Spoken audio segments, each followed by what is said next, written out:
Good evening. Welcome to another edition of the On the Ball program right here on WINN FM 98.9. I am Troy Bif Mills, your host, and it is indeed a pleasure to be here with you. We do apologize for getting a little on the tardy side, but I'm hoping my producer will allow us to make up time at the back end. Of course, if you're celebrating birthdays today, we say happy birthday to you. If you're celebrating anniversaries, we say happy anniversary to you.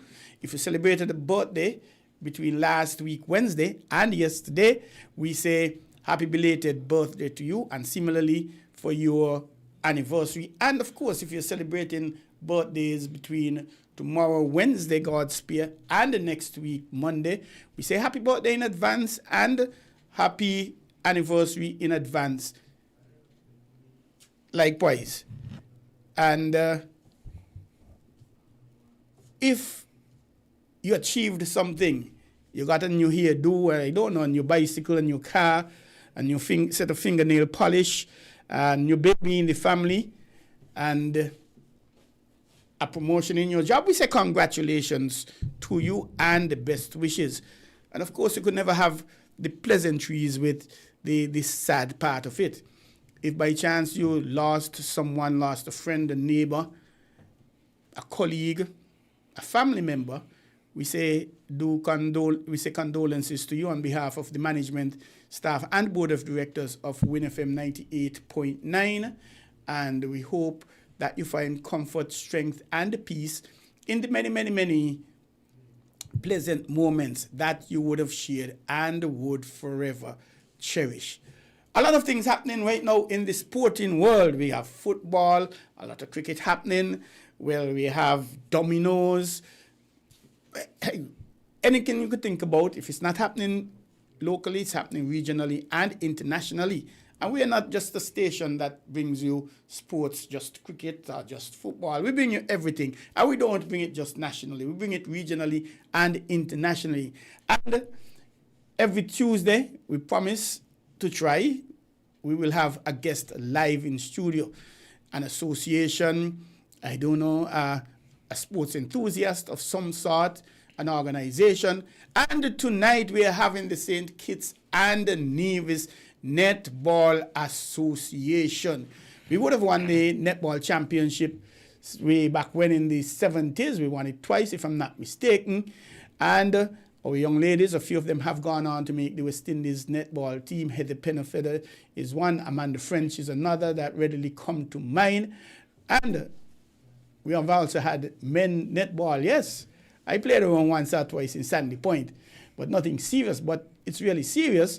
I have two guests in our studios tonight, and we go live and directly to them, and they're going to tell us all about themselves. Good evening, and welcome to On the Ball here at WINN FM 98.9. I come like these guys are shy. For you to finish. Good evening to our listening audience. And it's a pleasure for us to be here tonight. My name is Thompson Alistair. I'm the president of the St. Kitts Nevis Netball Association. And again, it's an indeed pleasure for me to be here tonight to talk everything about netball. What about you, sir? Hey, good night. Indeed, it is a pleasure to be here as well, just to speak on netball, especially on the males, and also for the females. It's a great pleasure. My name is Zian Hector, and I'm also the General Secretary of the association. Gentlemen, I must say congratulations to you. Start with that by being elected president and the secretary. When are your elections held? We had election in June of this year. The election was due by the end of April, but through many ups and downs. We finally had it in June, where a new executive was put into place. If I may say, Mr. Mills, let me just... Of course, tell us about the new executive. That's why you're here. I'm here as president. Again, my name is Thompson Alistair. Our first vice president is Miss Valerie Nisbet. Our second vice president is Miss Avanis Daniel. Our treasurer is Mrs. Lydia Blanchett. Our general secretary, Mr. Zian Hector. We have an assistant secretary treasurer with Miss Antoinette Hodge. Our PRO is Miss J.D. Keynes, and we have the Chair of Netball Sinkit, Miss Gloria Robinson Esdale, and Chair of Netball Nevis, Miss Governey Manners. That's the complete executive. Well, congratulations to you and your new executive. I've heard there were some challenges in the past which you seem to have sorted out. There was a netball association in St. Kitts, there was a netball association in Nevis, and you've had now one national association. But I'm hearing Gloria Esdale in charge of the netball... The committee. Netball Sinkits. So what is the difference between those committees and the national association? Well, the Sinkit Nevis Netball Association is the governing body for netball in St. Kitts Nevis. Now, we'd appreciate that we have a separation with water. And so, sometimes it's not always feasible for the executive to function the way it should. So what we have a committee in Nevis that will take care of to some aspect netball in Nevis, and there's one in St. Kitts that will take care of some aspect. Okay. Mm-hmm. But none of these committee has power outside of the association. They get their power from the association. So that's why the chair of Netball Nevis and Netball St. Kitts sits on the executive. And so they would bring their ideas to the executive, we would approve them, and then they would go out and they have their committee to execute them. But they cannot function outside of the association. So, if, for instance, they can't have a bank account. Okay. Only the St. Kitts Nevis Netball Association. So if Netball Nevis choose to have a tournament, they would have to submit a budget to the St. Kitts Nevis Netball Association for approval, and once that is given, then they can execute. Okay, that sounds like a lot of sense indeed. You have, and I like the idea, both of them. So do they have the autonomy, the St. Kitts committee, to organize competitions in St. Kitts and likewise Nevis? Or yes, they do, with the approval of the association.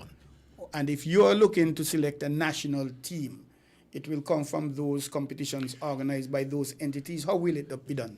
Well, there is a local league, and then there's a federal league.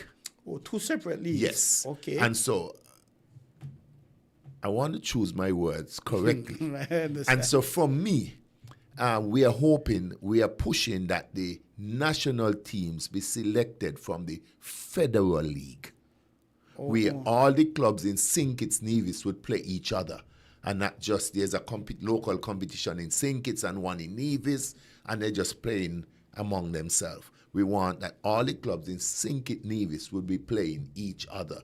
So revivers from Nevis will play aquaballers from St. Kitts. So it's not just. So in that way, we believe that the players get more exposure and the selectors get to see more of them to select a team from, a squad from. So my daughter, as an example, my 13-year-old daughter, which I have to work on. Yes, my I know. daughters are a little older. So if she plays only in the one in Nevis, the league, by the committee, The local league, yes. would she be considered for national selection? I want to Would say she no. or could she? Unless there's a special circumstances why she did not play in the federal league. Okay. So that's why we try to encourage all players who are interested in being part of the federal league to make sure you're play a part of the national league to make sure you're playing in the federal league. And we doesn't limit, because your daughter is from Sandy Point. You look like you've been doing some research. Yes, I know her. Okay. I know her. And she's from Sandy Point. But Sandy Point may not have a team in the federal league. But there's nothing stopping her from joining Bath United and playing the federal league. Okay. She could join any club, but she must play. She must play in the federal She league. must play in the federal league to be selected on the national St. Kitts squad. and Nevis nationality. Yes. Well, you answer the question we don't mind asking. If somebody from any particular area in St. Kitts could play in a team in Nevis, are there any limitations? Of course, those limitations may be set by the team itself. You mentioned Bath. Yes. Mark Brady said we don't want any player outside living outside Bath or living in the parish, etc., etc. Mr. Zian, you've been quiet. I know you're not a shy man. We don't normally see men. We've seen it here. We've had 1 or 2 men as the president of your association, but we haven't seen. I don't remember when we've seen a man as the president and a man as the treasurer. Sorry, as the secretary. What type of reception have you been getting along those lines? Okay, so for me, the reception, no, I'm not being getting any. If you said that, you mean like a negative? Yes, feedback. No. I know we don't want you kind of thing. No, for my 2 months so far, I haven't received any negative feedback, because what happened, most of the netball fraternity, most of the netball clubs, they're already familiar with my face. So it wasn't nothing to say where he come from. They already know that, okay, this is Mr. Hector, he played with this such and such team, he around netball. So it wasn't really no negative comment. Okay. Well, I think Mr. Terence Crossman, he was the president for some time back. Second vice president. Okay, I don't remember any men serving. Dion French was the president. Immediate past president. I was the first vice president. Yes, forgive me. Cyril Eibler was the chief of netball. St. Kitts. Yeah. Mm-hmm. Yes. It's funny because way back in 1998, I think it was, I was the president of the Sandy Point Netball Association. And that in itself was a new thing, because we've always seen females being involved in netball. I think today we're seeing more now, whether as trainers, as umpires, I think they're called, and things like that, because Dean himself, he is an umpire. And I always said, I think I'll try to get into the laws of the game and maybe try myself, but putting on the shirt and maybe the goat, I'm not so certain. Because I've been officiating all my life. I have been umpiring since 1984. I became fully qualified in 86. I was a FIFA assistant referee. So that has always been a part of me. There is an outstanding match, and you'll shed some clarification on that. I think last year is when the men's competition was held in St. Kitts and Nevis. Yes, correct. August. September. Wow.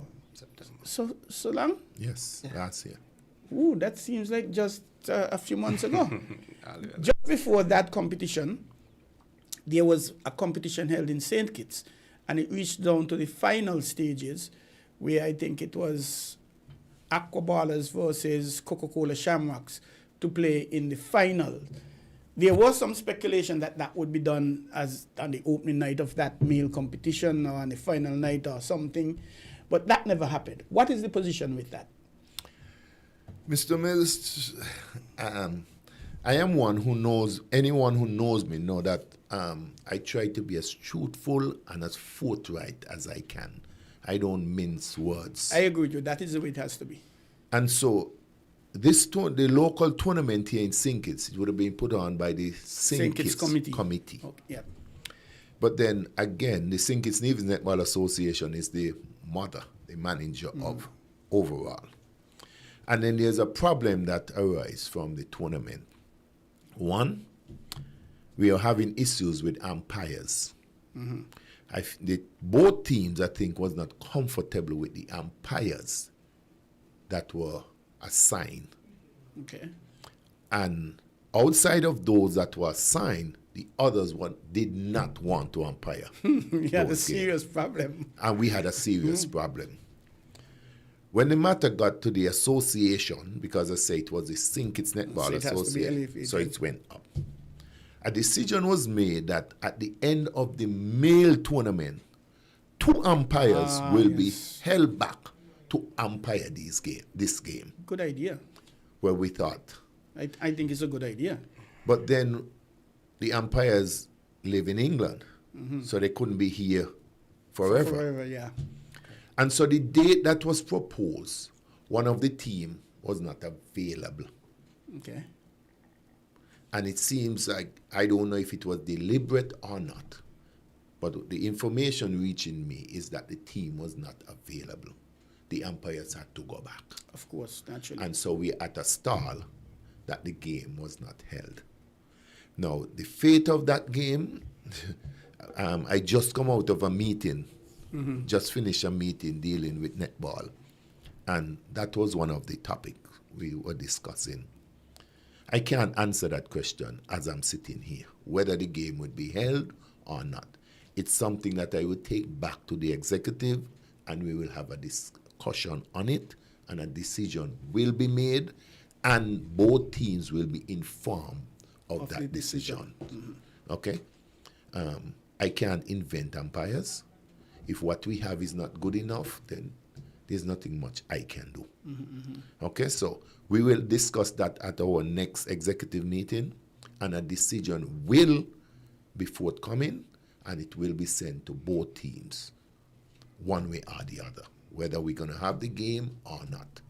I could tell you that under my presidency, I will not be held hostage over that game. If we propose something and it's not accepted, then I'm going to move on, because I have a bigger picture in front of me. And really and truly, I'm not going to be fighting in the past. I'm trying to push forward. And so that is our position as we sit in here tonight. And I could understand that, because even if you were to still consider neutral umpires, there's the expense of bringing them in. Oh, yes. There's the expense of putting them up. There's the expense of feeding them. And they may ask for a stipend of some sort. So that has a value, whether they're going to come from Antigua, Montserrat, or further afield. But the question is, if our umpires are good enough to umpire the league, how come they're not good enough to umpire the finals? And I'm exposed to this kind of thinking, particularly in football, because I've been on the referees committee, and some teams might tell you they don't want that referee. But the challenge with that is, if your team say we don't want Peter, and your team say we don't want Paul, and my team say we don't want John, then what we're allowing to do, if we bow to that, is allow the teams to control whatever sport it is, the football, the netball. And there goes the problem. The association then should have made a decision. You stamp your foot down. That's where the problem starts. The team should not be allowed to dictate who they want to umpire the games. Otherwise, this is the finals and they're doing it. They could very well do it from game one in the season. And if it is a case that you suspect the umpires for, I don't want to use the word not unbiased. Let me use the word, if they make mistakes that favor a particular team, and they will make mistakes, but you realize, if I'm doing, you mentioned Bath, I'm doing Bath's game, and every time I do Bath game, I am making mistakes, and I'm making them in Bath's favor. There are two things there. Okay. My technical ability, my making mistakes, and what type of mistakes, etc. And then when I'm making them favoring one team, then of course they're going to start to what? Why come like Bif really got in favor of Bath? I mean, common sense, logic, we know that. But then, aren't these referees, umpires, when they do the local leagues, are they considered to go on further to umpire at regional level, Caribbean level? Well, that's a whole different qualification there. Because local level is whatever the association. But once you reach now, and regional, what happened? Because all of us fall under World Netball. If St. Kitts Nevis decide to have a tournament with 4 teams that are part of World Netball, we have to now apply to America's Netball, and then they would have to apply to World Netball to get umpires. We don't assign umpires. World Netball assign. And that is where we're having challenges at small islands, because the costs to bring these umpires, sometimes from Australia and England, exorbitant. And that's where we're having these problems. But we don't control things like these, because we fall under America's Netball and World Netball. And once it's a ranking tournament, they control that. Oh, okay, I see. And our referees, do they have to sit an exam? How often is this exam? Is it a theory? What type of exam is it? Both. Theory And practical. What's the pass mark by chance? I really can't answer as I'm sitting here. And who would invigilate the exam? The local association with persons coming from overseas? We would have to get persons from overseas because there's no one on St. Kitts Nevis at the level to deal with umpires and even the seminar leading up to the exam. So normally they would send in, we'd have to apply, and then they would send someone to do that. I mentioned earlier that I was a FIFA assistant referee, and obviously there are structures to get you from refereeing the bush leagues in some part of Sandy Point and then to the national level, etc., etc. And knowing the laws of the game, being fit, and the application of the laws, obviously these are part of the criteria that help you become there. So, St. Kitts and Nevis Netball Association, you are part. Walk me through to the international level, the regional or sub-regional associations, as it were, international. There are 3 member bodies. CNA, Caribbean Netball Association, is a regional. Okay. Is a regional body. Then we have America's Netball, which is this region, Jamaica, Trinidad, and Barbados, this region. Similar to table tennis. Right. And then there's World Netball. Very similar to table tennis. But America's Netball is our voice Continental. for World Netball. So they represent us at World Netball. So I cannot call the president of World Netball. I would have to go to the president of America's Netball. Okay. Who would take our plea to World Netball. The World Netball.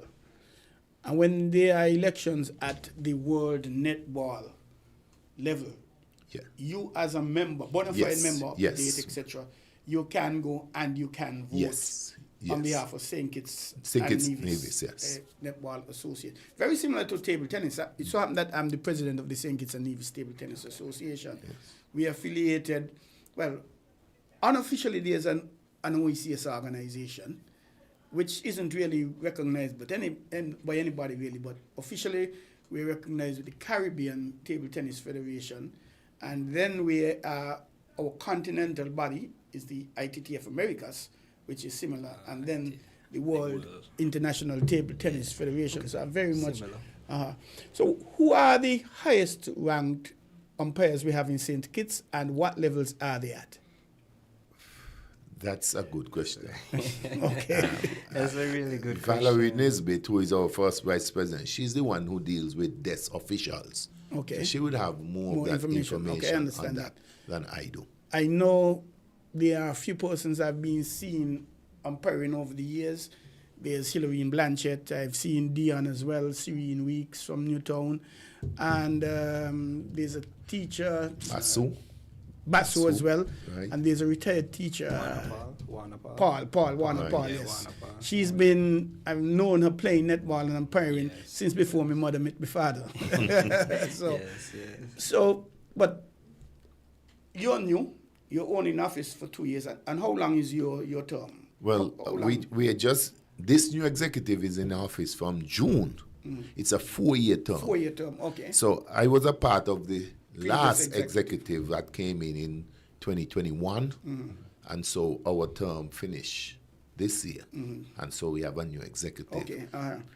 And obviously you're working on your programs. Yes. For the development of not only the teams, but your a holistic well. program.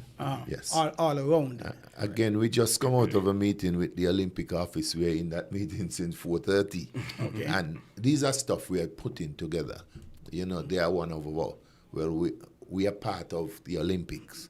We are one of the clubs. And so I sought an audience with Mr. Knight there for him to guide us a bit on what is expected and how, so that we can be on the same page. So we just finished that meeting and came over here.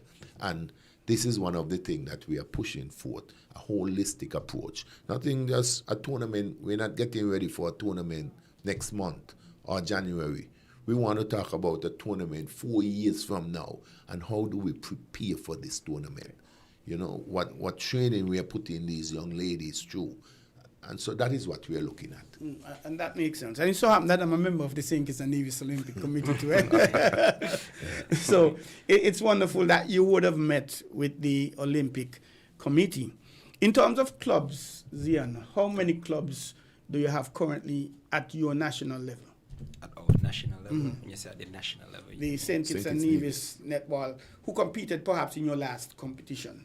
With the males? No, females. Females in general? Okay. So far, on paper, we have about 10 teams. Okay. Clubs. 10 clubs. 10 clubs so far. I know there's a difference between teams and clubs. Right. However, sporting environment in St. Kitts, there are more teams than clubs. Clubs, yeah, correct. And even though the football association, they have made tremendous strides in that area. Some cases, some clubs, whatever you want to call them, one, they're still being run by one man. Two, they're still being run from the back of your car, so to speak. And it's not for a lack of effort, because volunteerism these days, it's hard to find volunteers, and sad to say, volunteers need pay. The word volunteer, it's really not in the dictionaries. People coming to work for you for pay. And notwithstanding that it's a volunteer thing. And it's a challenge, because even with the Table Tennis Association, we've seen it as well. And we are one of the minnow associations. Mr. Mills, you must appreciate volunteering around here for poor people is not an easy thing. Of course not. Now, let me take an example of being the president. A meeting is called with the Olympic, and we had this engagement planned for tonight. Now, I would have to travel from Nevis to St. Kitts. That's a cost that I would have to absorb. Once this interview is finished, you recognize there's no boat running from town. So I have to get to Reggae Beach to get a water taxi back home. That's a cost that I have to absorb. And so being a volunteer, you realize it comes with a cost to me. It puts a different twist to volunteer. It's not only how much am I going to get, even a stipend or whatever, but at the end of the day, how much may as a volunteer will it cost me to volunteer? Exactly. Which is quite the case, and it is sad with the younger persons, and perhaps that is the reason why you find the non-younger persons, let me put it that way, always set him up in the different national associations, even at the community levels. And for example, I know there's a Vera Herbert in Nevis. Yes. And she's heavily involved in netball from what I've gathered. Yes. A former West Indian player, herself as well as Janet Grelhull. And they still heavily have a passion for the netball. So, but could you share some plans? What are the immediate plans for the balance of the year with us? Well, you touched on something earlier, and I'm glad that you run around it and move on. Because to be honest with you, as I said to the executive, we would not have any netball this year again. Okay. We are looking at February for the Federal League. Okay. The St. Kitts Nevis Netball Association has gone through a rough Well, I was going to come to that, And so, this new association, we are the janitors. We are cleaning up shop. We are cleaning up. And we are hopeful. And so, we are doing our cleaning. We are putting things in place that going forward, that some of the things that happen will never happen again. Okay. We're making sure those things systems and policies in place. Yes, procedures are in place. And then, as is no secret now, because you alluded to it a little earlier, there's some financial challenges that we have to deal with. Substantial financial challenges that we are dealing with. I get calls from vendors almost every single day. But it's a process that we have to work with, and we are working with it. It's not going to happen overnight. It's not a quick fix. But we are committed to fixing it. And that's what we are doing. So the $1 million question, gentlemen, with that exorbitant fee, Debt, not fee. yes, forgive me, debt. What gave you two gentlemen the motivation to say, hey, I want to become a part of the St. Kitts and Nevis Netball Association. I want to help to clean up shop. Well, let's start with Zion first. Okay, for me, what gave me the push and the motivation, first of all, is my daughter. I have a 4-year-old, and I would love for her to be in the netball, the sports, everything growing up. And after looking at the association now, after not just the association, netball on a whole, St. Kitts and Nevis, I'm realizing that it was on a decline. So if I look projected future, I look forward, I see the next 5 years and the way it's going. By the time my daughter ready now to take up a ball and to throw a ball, there will be no netball.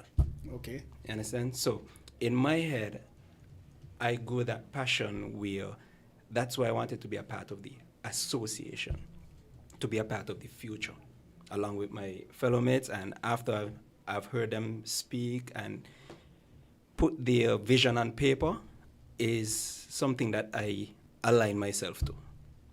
So that's one of my passions now, to actually go forward with netball and to see it rise. And what about you, Alistair? So, Miz, I have been on netball for a little while, the Revivers team. I was on the executive of the Nevis Netball Association. Again, as I said, I serve in the former St. Kitts Nevis Netball Association as first vice president. To be honest with you, when I look at the position of the St. Kitts Nevis Netball Association, I thought it would be unfair for me to just withdraw myself and tell a new association, go clean up that mess. Okay. I thought it would be unfair. And I decided that I want to be one of the janitors to help clean it up. That's interesting. You normally hear that though you may not have supported what the situations were that led to the situation now, you normally hear that if you're part of the problem, you can't be part of the solution. I heard that. I've been hearing that since I'm small. However, you were vice president then, but then your membership had the confidence to say, well, Alistair, we understand you, but we believe you're genuine, but we're not going to vote you in as the vice president or the secretary or the treasurer. We're going to give you the full 9 years. We're going to make you president. So to me, that sends a lot of confidence, a lot of respect that the clubs have for you and in you. Well, after the tournament last year, because we found out the position we are in, this is like October, November, we found out that we were in a hole, a deep hole. And there was nothing being done. It was only January I decided as first vice president that I would have to step up and do something. Okay. We wasn't hearing from the former president, and so I decided to call an executive meeting. It was a Sunday afternoon right here in St. Kitts, and come down and start turn the wheel to deal with the problems that were there. And so I would have been heading the chart from January. And then the AGM that was due by the end of April, well, we passed April. And I've committed myself that I will have an AGM. And so I put things in place to have the AGM. And at the AGM, I would have said to the body that if you would allow me to be a part of the team that will clean up this mess, because it's a mess. And I feel, again, it was not fair for me to be a part of the mess. Your responsibility. Yes, because however you want to turn it, as a team, there's individual responsibility and there's collective responsibility. So I may not have been individually involved in it, but collectively, Collective responsibility, I'm of a course. part of it. Indeed. And so I said to them, I would love the opportunity to be a part of the cleaning crew. And I was genuine enough, and they saw what I was saying, and they voted for me. Okay. I understand that, because a lot of persons actually draw back. As a matter of fact, I find myself in a similar situation. In 2008 or 2009, the St. Kitts and Nevis Table Tennis Association, we held the Caribbean Championships. The first country out of the Big Four to do that, the first country in the OACS. And it has left us in a big hole. I was the Secretary General then, and the president, who is deceased, the late Laverne Merritt, may her soul rest in peace. We had some challenges, similar to you, and the caterers took us to court. And it's a case where he sued collectively and individually, the association as well as the president, the secretary, the treasurer, and the vice president. And today we are still paying personally for that loan, for those debts from back in 2009. And so I understand your feeling. And I ask myself the same question, but Biff, if you know there is that debt, why you jumping? And it is all about helping the youth, trying to get table tennis to a certain level. And the committees before, they did a wonderful job. But I felt that maybe I could make a greater input. And so here we are, still myself, my treasurer, who the treasurer is a treasurer now, again, and the vice president, who is no longer an executive member. But we have to be paying every month still, but that is life. You're listening to On the Ball here at WINN FM 98.9. I am Troy Bif Mills. We have with us members of the president and the secretary of the St. Kitts and Nevis Netball Association. And you're free to give us a call, 466-0989, or you could send me a WhatsApp, and we'll be glad to interact with them. So, no plans for the year. What about netball in schools? Sorry, no netball, senior netball league for the year. What about netball in schools? Now, netball in school has always been a challenge for the association because first you have to get it, you have to go through education, who has to get it on the curriculum. Department of Sports. And so it's not an easy task. We would have had this discussion with both on St. Kitts and Nevis in the past. And it's not easy. We haven't gotten anywhere with it as yet. What we are encouraging, though, is that there's coaches like Lydia Thompson, Claxton Thompson in Nevis, who have some young ladies. There's a development netball academy they have in Nevis with over 100 young ladies. Oh, that's good, man. Tremendous. They have there. I know here in St. Kitts, the secretary has a group on Saturday. I was there last Saturday, over 20 plus young ladies there. And so, outside of the school that we have no control over, we are trying to see. And so, we are happy for the secretary and his initiative, and we encourage that. We encourage the one in Nevis. I've been to the training and so forth. So we are having a peak interest in netball at this time. We have a lot of young girls who are interested in netball. It is for us as an association to put the right structures in place to harness that excitement and to put it into something that will develop these young ladies into good netballers. Mr. Mills, if you look at the national team that we have right now, every time we travel, more than 50% of them has injuries. Wow. We always having that issue, injury issue. Some of them love the game so much that they want to push through the injury, which is creating another problem. And so we will have to start to, as I said, our plans that we are having is not for next year, it's for 3-4 years from now. And so we are looking at these 16-year-olds and these 14-year-olds that we can get a good 4 years. In horse racing, we say before they blow the tendon and they oscillate. Yeah, I understand.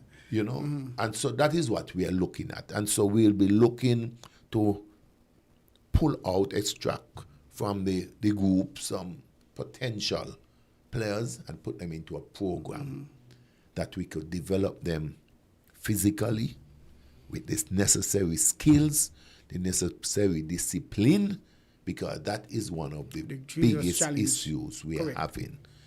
And then we have, I don't want to knock any sports, but somehow the young ladies around here seems to want, it's easier for them to gravitate to football because they see more opportunity Obviously. for them. And you'll have to make a decision what you prefer. Mr. Mills, it grieved my heart at one time. There was a young lady we selected for a national team, and she said to us she can't come until she speak to her football coach because she's trying out for the football team and she want to see if she's going to make that team for us.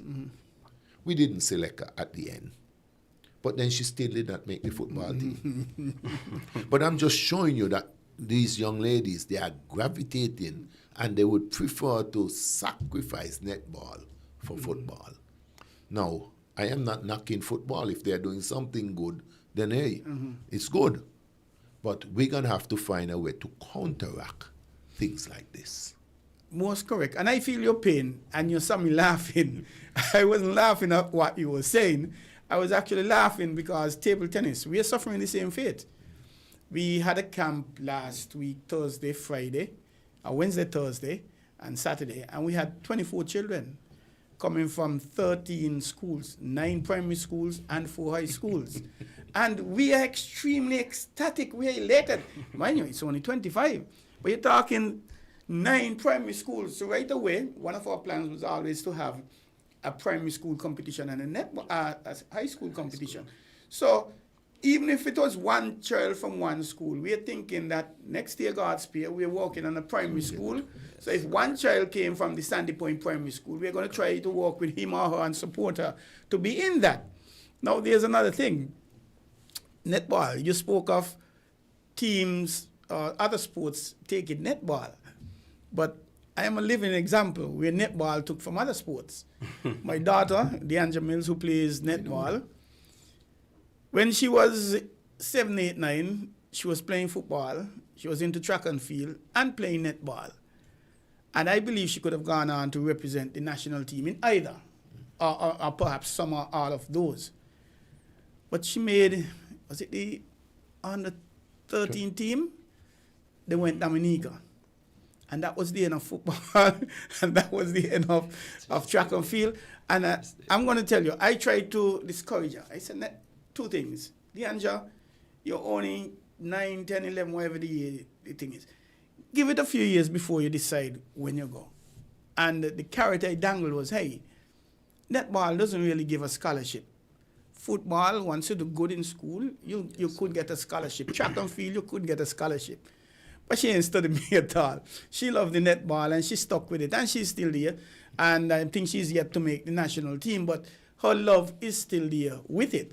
She had taken a little sabbatical. So, again, I feel your pain. And we as the minor sports, table tennis, and I think you're a little more advanced than we are, these are the challenges. The footballs, the crickets, swimming, the sailing, the golfs, and now dancing. Yeah, especially for the ladies. Dancing is becoming a very big and heavy competitor. And everybody can't do everything, I know that. And persons are going to choose what they, and a lot of times, it's not really about the children either. The parents, I want my child to be into football. And some parents, they tell you point blank, hey, no table tennis for me. My child in football, that's where he's going to say. And of course, some children do say, I prefer the football. And they are real opportunities. And they see the real opportunities. They may not see them so much in netball or table tennis. But these are the realities we have to live. And that is how it is. You're listening to On the Ball here at WINN FM 98.9. I am Troy Bif Mills, your host. We have with us Mr. Alistair Thompson, president of the St. Kitts and Nevis Table Tennis Association. Table tennis. President of the St. Kitts and Nevis Netball Association. I'm getting ahead of myself. And maybe I'm prophesying, you never could tell. And Mr. Zian Hector, the secretary of the St. Kitts and the Nevis Football Association. Netball. Now we're going to football. Of course, St. Kitts and Nevis Netball Association. And you can indeed call in, especially on our local lines, 466-0989. Make your suggestions, ask any questions. Don't be afraid. They're here and they're being frank and upfront. I don't think they're going to run away from the hard questions, because if they don't get them today, they don't get them now. They're going to get them at some point. And they knew what they were taking on, what challenges they were getting in. And I compliment them highly, because only a real man, a man with testicular fortitude, could do something like that.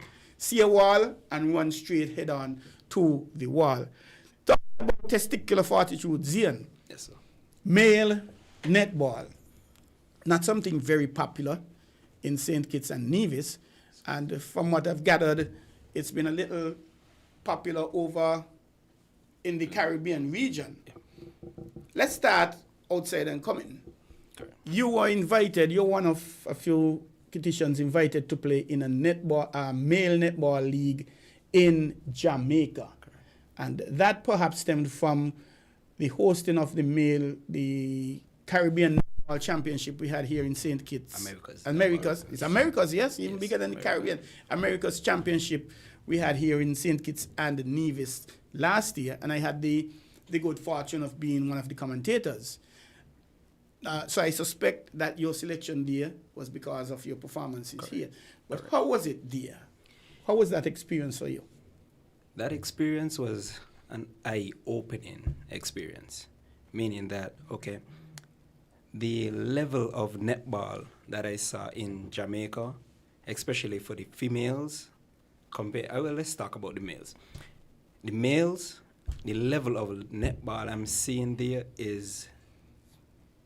was a shocker for me, because me transitioning into netball, I came from basketball. So that's where I started. From basketball, transitioning into netball. I was just like, okay, let me get a little extra cardio, I got netball, play here and there. But when I reached to Jamaica, I realized these players, these male players now, are actually living this netball. They're actually in tune with the netball. You know, I had the privilege to stay with a few of them just that time while I was up there. And from the time they wake up, they're watching netball. Eating, talking netball. We gone out to Lime party, netball. They're talking netball. So it's more of a culture for them, opposed to when you're in St. Kitts. Down here, netball is a season. We have netball season coming up, and we just play netball and go home. So for me, that whole experience being up there was really an eye-opener, a shocker for me, like a cultural shock in the sporting arena. And how many of you guys went to Jamaica? 2 from St. Kitts. And the other one was? No, it's only 2 from St. Kitts. Well, we represented St. Kitts and Nevis. Who the other person was? Tchaikovsky York. Tchaikovsky York. That's an expensive name. Yeah, I had to take my time and say. Yeah, he was one of the very dominant players as well in Jamaica. When he played for his team, he was one of the prominent goal scorers, goal shooters. So you played for 2 different teams? Yeah, we played for 2 different teams. And how many teams they had in that competition? 4. 4 male teams? 4, yes. Okay, and he played goal shooter, you said? Yes, for his team. And what position did you play? I played center for my team. Okay, which is the really workhorse the team. That again was a next shocker for me, because I consider myself as somebody who is an energy person, just run, just always stamina. But when I reach out there, I met some horses, I met some Lamborghinis, I met some Mustangs. These guys just going. And I want to bring in the females as well, because netball is a female-dominant sport, so we can't forget the females there. And when I look at the female section of it now, because the guys was just playing on the weekends, basically, and when we go into the court, these girls on the court, Monday, Tuesday, Wednesday, Thursday, Friday, Saturday, Sunday. If you had a next day, they would have been on it. Interesting. And when I look at that, when they do have the tournament now on the Saturdays, they had a little tournament going on. And if I am correct, they had 4 courts inside of one arena. 4 courts. And on each court, there are 2 teams playing. So let's do the maths. 2, 4, 6, 8. So that's 8 teams playing between the hour of, let's say, 4 and 5:30. These things starting from 4, ending at 8, 9 o'clock. And the amount of teams and females I see playing on this one day, it was just shocking for me to see so many females, so many competitive females especially. Let me use that word, competitive. They ain't just there because they come in to throw up a ball and play. They're really in tune. So the overall experience from the male tournament was, as I said, I have to repeat it, a cultural shock, an eye-opener for me.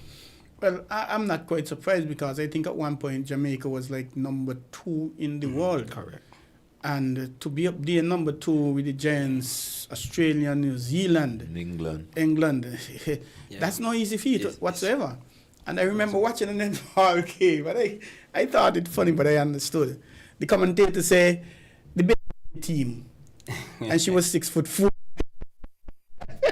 She's the shortest person on the Jamaica team. I said, it's real. how many females in St. Kitts we have at over 6 foot? Never mind, well, even sportsmen over 6 foot, never mind 6'4", man. Yeah, And that's that is something that I think has been plaguing us in the OECS, especially St. Kitts and Nevis. We have very short sportsmen and sportswomen, as good as they are, and especially for goalkeeping. I'm 5'7", and I considered myself, I try a little thing at goalkeeping. And when you look at all these goalkeepers, especially today, 6'4" and 6 this, you got to try out as a goalkeeper. Once you're under 6, nobody gonna take you serious. And I guess it's so with the netballers as well. And the contrary, the centers and wing attacks, wing defense, they're not as tall as the goal shoots and and I guess with a lower center of gravity, it gives them a lot of speed to go around. So in terms of male netball in St. Kitts and Nevis now, how do you see, or do you see that benefiting us here? Correct. And where do we go from it? Because we do have some guys playing netball, especially when the females are practicing. They go to give them competition, but there isn't a female netball league, per se. Are there any plans on the chart For the to males. do that? Okay, so for the males, let me first of all start by saying that the national team that was selected, the group of us, was an amazing team. I have to start there because this is our first time, and the way we bonded, that it was amazing. So one of the plans that came forth from the American Tournament League is that we qualify to play in the CAC games. Oh, okay. That will be next year in June And where would it be held? in Santo Domingo. Okay. So that's one of the areas that now we are envisioning and trying to focus on to actually be there. So it's now that the male netball is now in St. Kitts, and we are now trying to open up the doors to invite more males to be a part of the training sessions and to make it much, much, much, much more bigger, because now we are actually now on the regional, I want to say CSC games is regional or international? Regional. Regional. We're now on Central the, America. oh, okay. Yeah, So it's it's more regional. the regional. And we now have to understand that for the males now, we are stepping into a new league. Okay. So with that, and also with the association going forward, I am between two places. On the male netball team, serving as, well, there's none currently, but as former captain, and now on the association. So I have to know how to play my roles. And for me, I prefer to see, this is me talking as a captain now, I prefer to see a better development program to select the national team. It's always key. Yeah, that's one of the things, because with the potential of the guys, the motivation, the passion that the guys have, with proper guidance and training, I think we can make a name as a male netball team for St. Kitts and Nevis when competing in the regional tournament. But we just need the proper guidance and the proper training and the proper understanding of the game. I'm going to ask what I believe is a challenging question. It had to come at some point. Netball being a predominantly female game, and now having a male netball team, league, whatever going forward, would there be a perception on the sexuality of males playing netball? Well, let me be truthful with answering this. For me, I've never got the criticism or anything from anybody looking at me and trying to figure out my sexuality. Everybody, if they're Nazuki, they're Nazuki. That's Zuki. So, with other members on the team, I don't know if they battle that stigma. I don't know if they're battling that stigma, but within the male team, we don't look at you. We're playing a sport. We ain't looking to see your preference. So within the team itself, we just see each other as teammates. So we are not seeing each other as let me find the right word. We're not looking at each other to say, oh, you prefer that there. We're not questioning that there. One's sexuality. So once the team remain that focused, then anything else outside of that, we ain't really focusing on that. But as I said, for me, I haven't get any stigma, any backlash, anything from that. Okay. Because that is something is going to come, and perhaps not even from adults, maybe even from players. From players. And the parents as well. Sorry, when I said players, I meant the parents. Parents might be thinking, and because we are very brutal people, eh? Yeah. We are Kititians and Division, especially Kititians. We're very, very brutal. Brutally honest, yes, in some cases, but brutally harsh when it comes to our critiquing, as the case may be. But in these days, we see women trying to expand in male-dominated sports.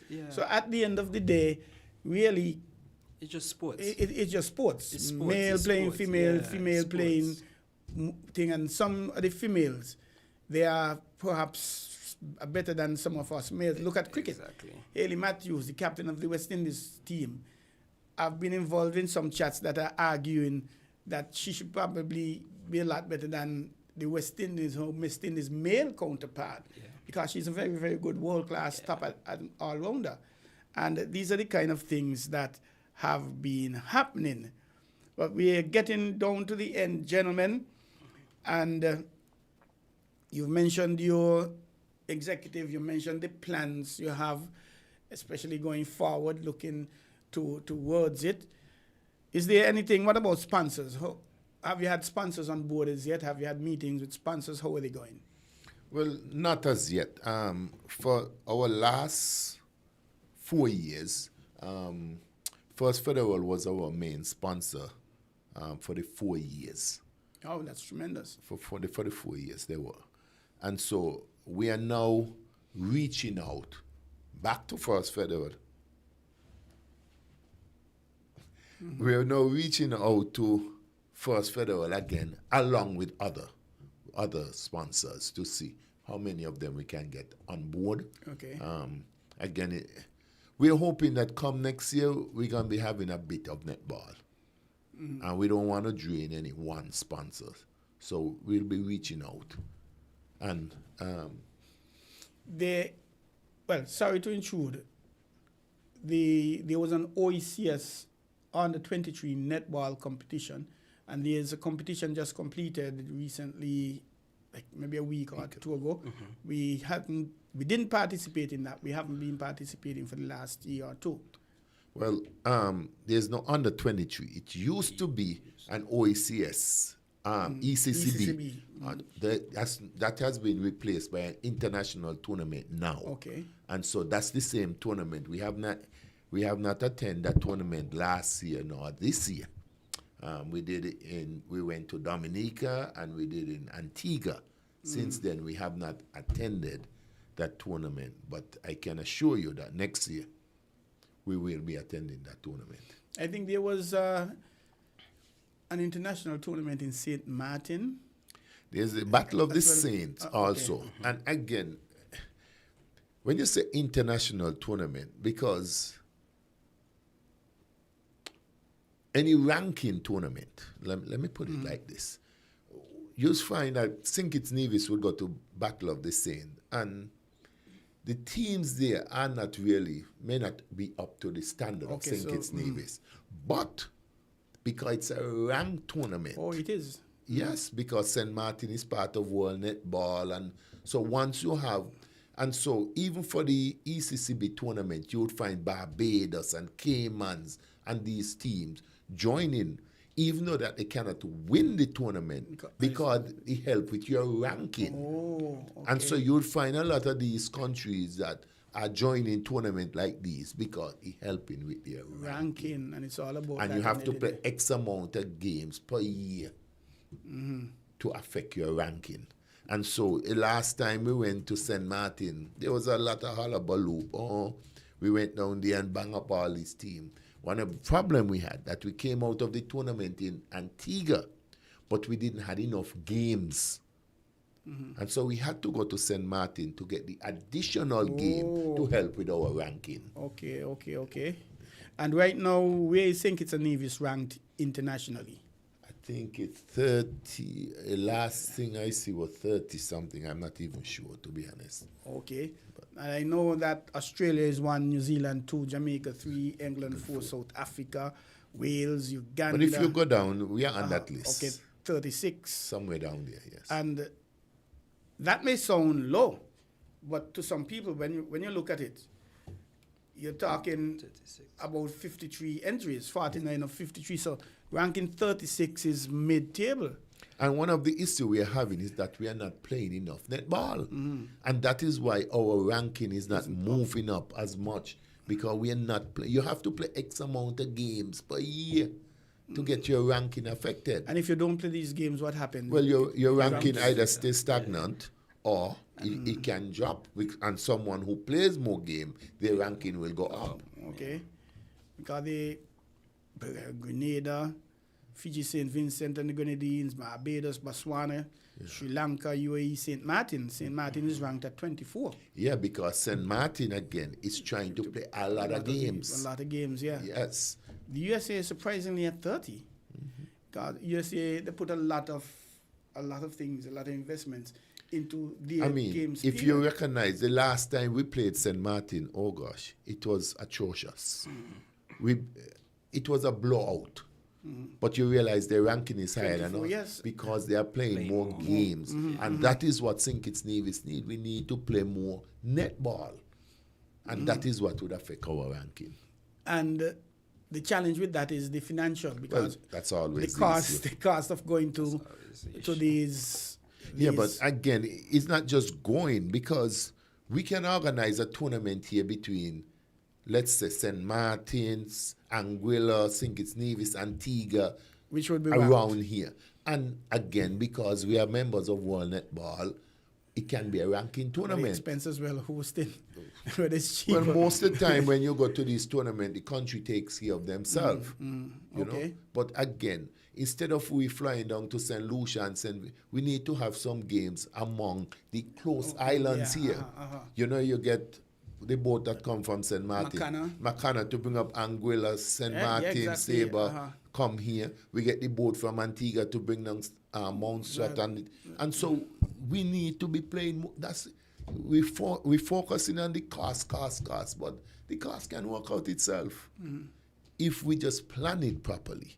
That is what we need, and that would be my focus, to get us to play more, not one tournament a year. Yeah, that's really ridiculous. That really No can't take disrespect. us anywhere. We're beyond that age when we did that for fun. Yes. But and you're correct, because table tennis, we serve the same fate. You have the Caribbean Championships, you have the ITTF Americans, you have the CAC Games, you have the Pan Am Games. We didn't have anybody in the Pan Am Games. So we need to get our players to that level, and players, be it football, cricket, whatever, to that level, to participate in the first instance, and then compete in the second instance, and third instance, medaling. And it is not about just having competitions. You need to have competitions regularly, and they need to be quality competitions as well. Because you could be beating, only to find out that you're really not going any place. So it is something. The quality of your courts, how would you rate them at the moment? Well, the courts, we had some work done to the netball courts last year when we had the male tournament. So that is in pretty good condition. The courts in Nevis are in good condition. So the courts are in good condition. Okay, because that is something that we're not the But basket. Mr. Mills, I must say, those are the courts in the capital. But how do we get people in the capital? We have to come from the communities. And the courts them outside of town. Some Well, of them Basti, actually. outside when of you Basti. say town, I'm thinking outside Sandy of Basti Point. is not as user friendly. If you go up to Newtown, the court is not as user friendly as in Basti, as Pam Tyson. I mean, if you go to Cotton Ground, where Cotton Ground, Brown Hill, the courts in Nevis are a little better, to be Sandy honest. Point. They're a little better, but we want the courts outside of Basti to be more user friendly, that the people they can develop to come That makes into. sense. And user friendly, you're thinking the surfacing, Surface, lighting, and the lighting and amenities, surface, bathrooms, and things like Yes. that. And that is really necessary. Let me just say that not just maintenance of the court, but also as well the usage of the court, because it doesn't make sense maintain a court if you can't put a game yes, or a tournament in that community. So we also got to remember that part. We could maintain the court, paint it up nice, but The all the usage, net, but the usage. Yeah, of it. course, because Yeah. if you don't use it, you Yeah, sit down it there, it's doesn't. going to deteriorate Well- more Go back straight rapidly to- than if you use it. And that is one of the things I'm thinking. I want to take netball right around St. Kitts Nevis. Right around. Every decent court around St. Kitts Nevis, I want to have a game on that court. Just for the people in that area to know. Netball is still a sport. Alive and well. Yes. And so one of our things next year, we want to have games around St. Kitts Nevis. I believe in that fully. The basketball season, which just completed like last week, they had to do that. But I don't think it was because of choice. It was because of necessity, because some work is being done at Basketball City, the home of basketball. So they couldn't play there. So they had to play at Dorset, Sandy Point, Cairn, and a few other venues with Boardwalk, which is good, tremendous. And because it allows parents and the youngsters in the community to see this. Whether we like it or not, some of us may not have seen it. So what is that? And they ask, I like to see it, and next thing here, I want to be play that sport, etc., which is a good thing of decentralizing the competitions. So I like that very well. Gentlemen, I have to thank you. I don't know if there's anything we missed, anything you want to mention, any parting words you'll have. Well, Mr. Mills, thank you for the opportunity to come here. I am always excited to discuss netball. Netball has been a passion of mine. I've been around it, and it's a passion of mine. We may not be at the top right now with netball, but I can guarantee you at the end of this term, one, we want to bring back some respectability to netball. We want to bring back some excitement to netball. We want to bring back some transparency to netball. And overall, we want to bring a good organization or structure to netball. That some of the things that haunt us in the past will not come back to ever bite us again. And so that is one of my focus. Playing netball, well, that will always come, because if you're doing everything and not playing netball, you're defeating the purpose. So playing netball, we want to play more netball. But I want to bring structure to the Netball Association. You know, not people just feel that willy-nilly they can do things. Okay, you good know, governance, etc. Governance is my key, because our present situation was from poor governance. Okay. And I want to make sure that never repeat itself. Again, I'm not allowed to speak on everything, because we have to take oath of secrecy. Of course. You know, and so I can't just speak on everything, but governance is our key. And I want to bring back good governance to the sports, that at the end of my tenure, yes, we'll be playing netball, but I want a structure in place that whoever takes over never have to deal with the things that I am dealing with now. And that's my aim. I understand that, Alistair. What about you, Zia? My final words, thank you for having us here again. My final words, alongside with governance, one word I always wanted to say is the unity. I want to see more of the netball stalwarts, meaning that the past members of netball who contributed greatly to netball to actually come together Very to important. come to actually, like, from my experience, I've been seeing a lot of divisions. Divisions. And I don't want to go on the topic of St. Kitts versus Nevis. I don't want to go there because it's one. We are one. But I need us to see in the future, especially with the, as I was saying, the stalwarts. I personally would like to see a oldie goldie netball match.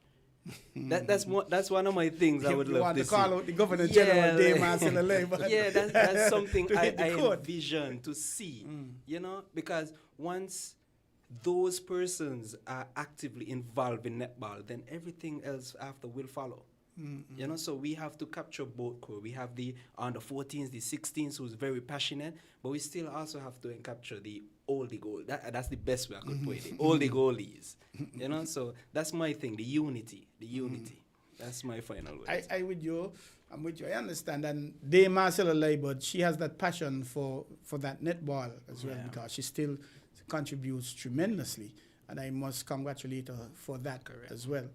And gentlemen, it has been an immense pleasure having both of you here representing the St. Kitts and the Nevis Netball Association. And I think we've learned a lot. Yes, we didn't have a call. However, we have some persons online. Perhaps you would have answered all the questions they may have had. And this is the first time, but I don't expect it will be the last time. Again, we are always here for you. Though we may not call and extend the invitation, if there's something that you need to use us to help you get out the message, we'll be able to accommodate you. And I thank you very much, and I congratulate you again on being elected to the presidency and the general secretary, as the case may be, and extend best wishes to you and your organization for the future. Thank you very much, Mr. Mills, and thanks for the listening audience, and you'll be hearing a lot more from us. Thank you very much. Thank you very much, gentlemen. You have been listening to an interview here with us live and lively on the ball here at WINN FM 98.9. We had the St. Kitts and the Nevis Netball Association. The new executive took place in June, just on the job a few months, but they're working, as they call themselves, the janitorial association, working on cleaning up some situations that they had. We thank them for being here. We're going to go to a short break now. Stick and stay, don't go away, because we have the National Drafts Association. They are coming up. They are looking at hosting a competition on the National Heroes Day, I think it is, but they'll tell us all more about that. Stick and stay, don't go away. We will be right back shortly. Do you want to know what's happening in sport? Tune into On The Ball, a weekly tour show which is on WINN FM 98.9 every Tuesday from 7 to 9 p.m. with me, your host, Troy Bif Mills. We will keep you on the ball with our variety of guests and, of course, your calls, discussing the facts and the stats and sharing your opinions. Get on the ball and stay on the ball by tuning into On The Ball with Troy Bif Mills on WINN FM 98.9 every Tuesday night from 7 to 9 p.m. and also on Facebook and YouTube. Be on the ball.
Do you want to know what's happening in sport? Tune in to On the Ball, a weekly tour show which is on WINN FM 98.9 every Tuesday from 7 to 9 p.m. with me, your host, Troy Bif Mills. We will keep you on the ball with our variety of guests and, of course, your calls, discussing the facts and the stats and sharing your opinions. Get on the ball and stay on the ball by tuning into On the Ball with Troy Bif Mills on WINN FM 98.9 every Tuesday night from 7 to 9 p.m. and also on Facebook and YouTube. Be on the ball.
We're different.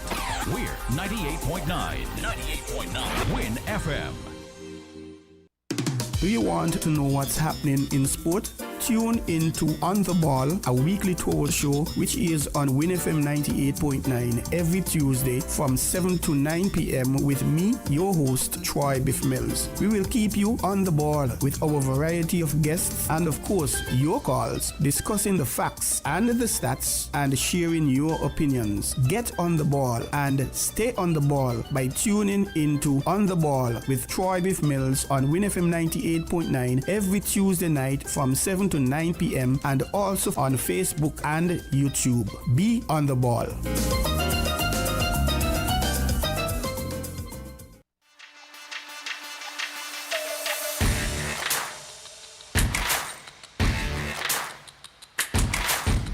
Welcome back to On the Ball here at WINN FM 98.9. It is indeed a pleasure to be with you every week. I'm Troy Bif Mills, your host. And we thank the St. Kitts and Nevis Netball Association for being with us. We have another association and it is more male. I don't remember seeing females playing this game. Not that they can't, but I guess females like to be active. And we're talking about drafts, and the Americans call it the short version, checkers. But we have with us two gentlemen. Good evening, gentlemen. Welcome to On the Ball here at WINN FM 98.9. Good evening, Bif. Good evening. Thank you for having us. Thanks for having us. And could you tell us who you are? My name is Alfred Romeo Paris, the interim president for the St. Kitts Draft Association. St. Kitts or St. Kitts and Nevis? For now, St. Kitts. For now, St. Kitts. Wonderful. Okay. I'm Leonard Cole Hobart, the interim vice president of the Draft Association. That's wonderful. I knew from way back when, because when I was in fifth form in Sandy Point, fourth and fifth, you were in fourth and fifth in Keon High, and we would have some joint chemistry classes in Basti in Sandy Point in Keon. Why those were? It seemed like yesterday, but that was like a whole lifetime ago. 40 plus years. Yeah, man, and I know you're Cole as a small boy, seeing you up and down, hearing the name of Cole in draft and things like that. Yeah. We're about some draft competition happening in St. Kitts. Tell us a little bit about that. Well, first of all, I've been involved in the re-establishment of the Domino Association, and Mr. Cole had approached me over a year ago about us assisting them in the management, organization of the Draft Association. So I did come on board, but because I was active involved with the Domino, draft kind of get pushed behind. But now we've had meetings. Last year we had an interim body, myself as the acting interim president, Mr. Cole as the vice. We had UNOMA. It sounds like do we have a call? We had UNOMA Edgins as our secretary, Luther Clark as PRO, and the treasurer, Yatos, Leroy Matthew. And so we're now preparing, a couple of months ago, for the first ever National Heroes Day draft tournament, which is the 16th of this month, sponsored by the Ministry of Sport, in collaboration with Nagico Insurance Company. And so because of those sponsorship, we're gonna be able to give some decent prices for this mental battle on National Heroes Day. I like that, because it is draft, chess, and domino. For those, Cole, who may not know about drafts itself, what is about? Give us a little synopsis, a little summary, please. Okay. Draft, like we say, is a mental game, is a intellectual game. We don't play it as much in St. Kitts like before. Growing up, all the young fellas in my community used to play draft. So we have some good draft players around from my community. I say it's a real nice game. I've been playing it from very young, like maybe 12 years, and worked my way up. By the time I was 16 years old, I was way up in the rating already. Okay. You know, and I also play some chess. Some people think that complement it because, both brain game. Yes, so that's about it. But we're in the process now of trying to get young people involved with it. In some places like Trinidad, and so they have it in school in Barbados and so we hope that will happen here sometime soon. Tell us a little bit about the competition registration, any registration fee, and the prizes. Well, the competition is that I will win. The competition is going to be open registration this time. But in future competition, you'll have to be a member of the association because we want to develop. It's an association, like the word suggests. You want to develop your members. So it's going to be $50 for the registration. ECUS? EC. Okay. Pretty low. We want to encourage people to come. It's National Heroes Day, and because we have sponsors, we don't want to make it expensive. The first prize is actually $3,000. $3,000. $3,000. Wow. So it's. I have to make myself available. I don't see the plans for that $3,000. It's something to go for. We never had the kind of prize before. Thanks to the Ministry of Sport, Samuel Duggan's ministry. Thanks for that, as well as Nagico for stepping up as always. They've always given Domino and now draft support. So the second prize is $1,500. Okay. Third prize $750, and there's a fourth prize of $375. Oh, And yes, so okay. you could win that in a day. Unlike domino, you gotta be 3 months. Over a period of 3 time, days yeah. a week. Like the World Tournament, they played for a whole 3,000 8 to days, share 10 up. years. Yeah, to share up between, everybody. So this one is sweet. This is gonna be an interesting tournament. And as I say, is a battle, the real mental battle. So we want to encourage persons to come out, support the tournament coming up is a tournament in Trinidad, from which Mr. Cole is most prominent player here, has been invited. And so we want to raise funds and get sponsors as well to send him off into, the bigger arena. Yeah. So we're looking forward to that. It's September 16th. 16th, the local one. For the local one, Yeah. starting at 10 a.m. thereabout. And where is it going to be played? At the West Ferry Terminal. Westline Ferry Terminal. Yeah. Okay. Yeah, so we're just asking persons who think they're brave enough. It's not expensive to give it a try. Just give it a challenge. Don't be afraid. And I think it should be interesting. What's the structure of the competition? Do I pay $50 and come in, is it loser's version, I beat you and that's the end of you in the competition? Tell us a little more about that. Well, we had discussion on both. There are some who saying they want knockout, like you said there, and some round robin, where everybody play everybody. And even though we, in a meeting, we say it wasn't very well attended to begin with. So some of the people who asked for knockout didn't show up to aid the views. But I think we might meet again and finalize it because we've been getting it. Some people think if it's round robin, they may not play. And we want most people, Could it the be more both? come in. Could it be... We had it at a number first. We had it set at a number where if the 10 persons Oh, you're looking are for under, 10 persons. That was the first criteria. And Oh. if over, You do it a certain way, yeah, a we certain do structure. the final four round robin. And then some people say, well, let's do.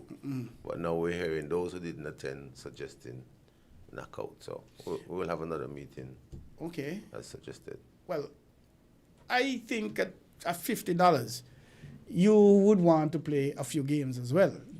2, 3, 4 games, I don't know. Yeah. Because it's hard for a man to come, in my view, but I'm not part of the organizers.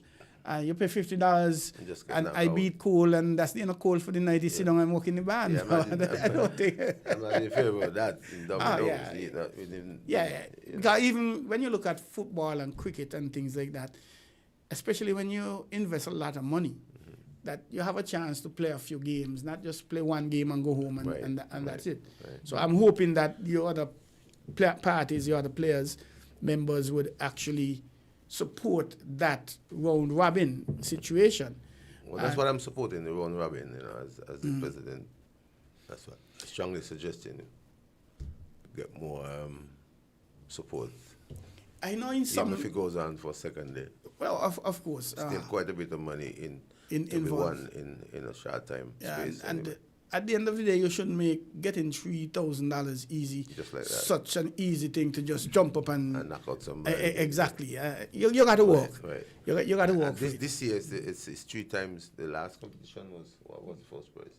1,000. Well, not even the last. I think it was less, but the regular one we used to have It's with $1,000. Zach used to be $1,000. So you're talking 3 times the amount now. So you should really be doing 3 times the amount of work, so to speak. But I think it's an excellent idea.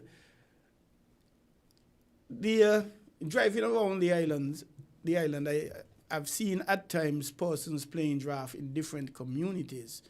Any work will be done to try and reach out to whether the Sandy Point, the St. Paul's, etc. Because Tango used to play draft. As a matter of fact, Yeah. his area in Sandy Point was one of the venues for playing draft. I was told about Tango just Tango- last weekend. Yeah, Tango played draft. They had whiskey in Molly News. Long ago, used to be a great player. Jose, my friend, used to be a good player. And at the ferry terminal, I've dabbled a bit there. The fish heads and the Shako and Shaka, the one from Old Well, Road and things I like want that. to suggest that, I suppose that with the new association and with activities like these, some people will get, interested again. Yeah, and more people back come in. out from under the roofs. Yeah. But initially, some of the persons who were going against the round robin or persons who are afraid of. Cool. That's what I was getting from the discussions. For some reason, they think if he's knockout, they would get me out, you know. So, Yeah. I don't know. But The other thing I would like to say about, as you mentioned, the other communities that play draft, you'll find most of the other communities play 30-30, or what we call 12 by 12. Mostly in Bastille, but at the terminal is 20-20 or 10 by 10. You know, so for some reason, the shift from the bigger board, few people play it by the terminal, but most people play the 30-30. so what? I mean the 20-20. So what model would be used for the competition? The 20-20? Yeah, 10 or by the 10, 30? that's what we use. So that way 20-20 we're going to use there. But so I would like to see in the future we promote both, because most people in the countryside, They play the they play the 30s. 30. Yeah. From my little experiences, in the 20s, you lose a man and hard to come back. Yeah. But with the 30s, you could lose even two men, and you could stand a chance of that is- drawing the game or something like that. But in 2020, once you lose a man, technically you lose the game. Well, yeah, I it had depends to on come how back. many men on the battlefield, right? Yeah, It depends. So, it's not easy. Right. And I don't know, gentlemen, I don't know many, if any, females in the island that play draft. Well, no. I'm hoping that my goddaughter, who she gets interested in a lot of different things, so she's designing the flyer for us, Algenic Daniel, and I'm hoping that she's curious enough that we want to learn. She would want to play. Want to learn it, and, yes. and you know, for example, in Trinidad they have girls team. You know, actually a lot of young people, including girls, playing draft. Yeah. Wow, that is tremendous. Same thing with chess. We have to develop. I was asked by Najee to help them develop chess as well. You know, I play these games overseas when I was in pharmacy school, because you know, as students you have a lot of time. So I play chess, draft, badminton, and domino. But my favorite has always been chess and domino. But when you don't play chess for 30 years, Yeah. you know. I know there's a National Chess Association. Yeah. I reached out to the president. The president used to be Dr. Isben Williams, but I think now there's a young lady, Pidella P. Stanley. Yeah. She is the president. I reached out to her, inviting her to the association, and she indicated that will be at some later point down. Yeah. I know they participated in a chess Olympiad some time ago. I think it was in India, Malaysia. We were actually trying to get one of the players that go to Dubai last month. We didn't Yeah, so get any support. there are competitions pretty often. There's a gentleman from Sandy Point. He was represented the country once, twice. Najee? Yeah. I think I know him as a different name. But he's Dark Rasta. Yeah, he's sound. Same person. That's Najee. Yeah. Okay. But the draft, it's a good thing, and I am not certain persons may understand the amount of thinking goes into it, because I'm sure Cole is saying, well, I move that man, he's going to play that, and when he play that, I play this. So is there any mirroring with drafts and chess? But in chess, the moves are different. You know, with draft, it's straight ahead.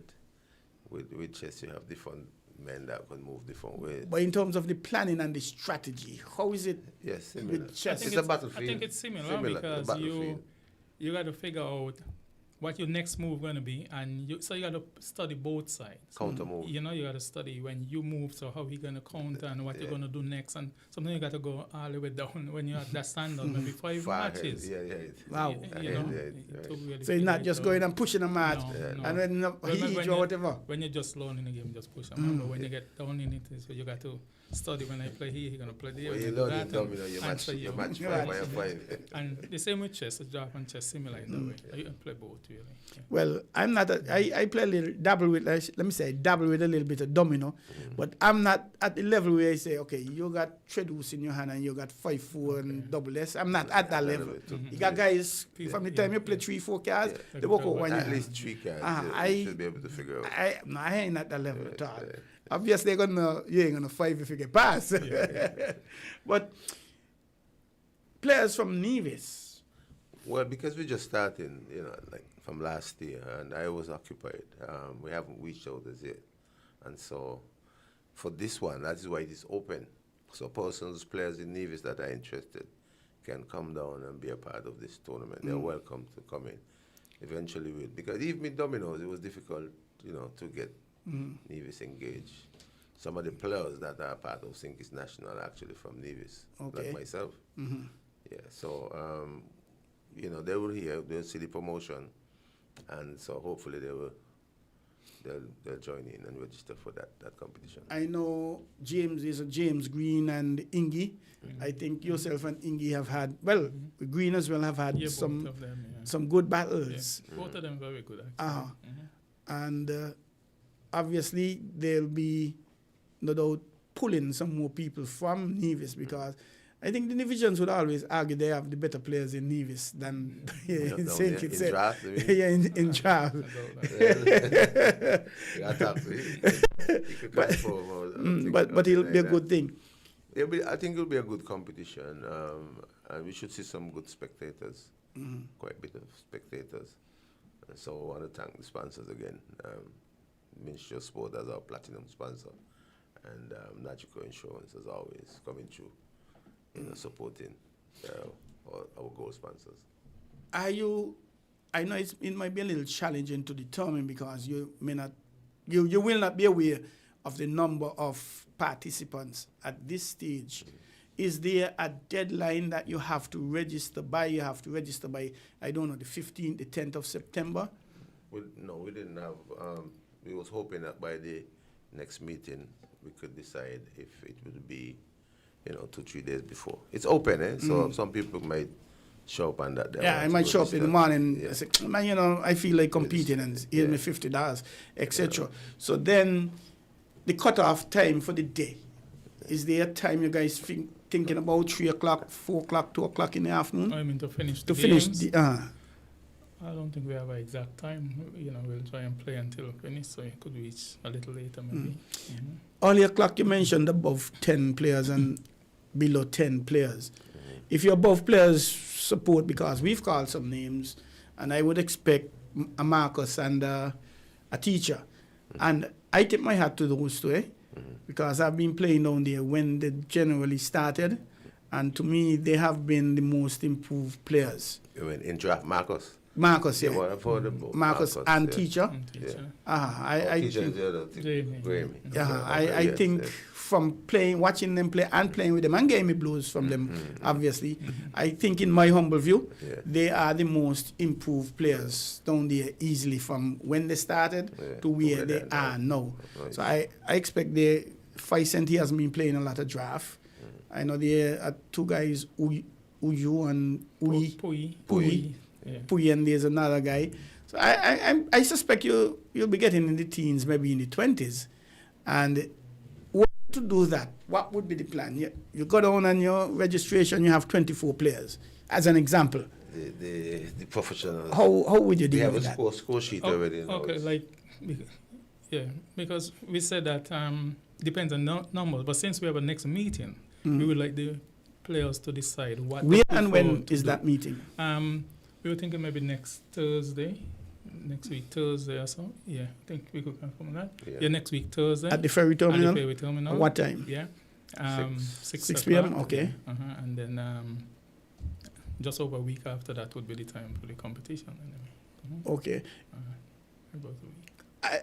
Rules and regulations, how are they planning with that coming? Because any competition must have rules. Cole might be able to play in 5 seconds, but it might take me about 3.5 minutes to play.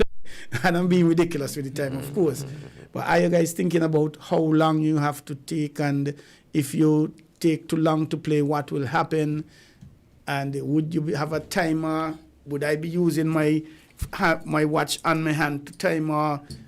Tell us a little more about those technicalities.